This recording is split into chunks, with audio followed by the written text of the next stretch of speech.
think one of the main things about the war in Ukraine is the fact that it has continued to exacerbate the impacts of climate change, and especially the rising food insecurity in the Horn of Africa.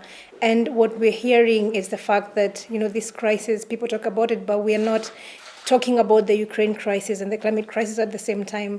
And it's as though people are not aware that the fact that this crisis also continues to impact the communities on the front line. And what we're hearing is not about how we can actually use this as a pathway to make sure that we are responding to the climate crisis as well, but we tend to treat these issues as though they are separate, and yet they still continue to fuel on the other crises as well. Sometimes.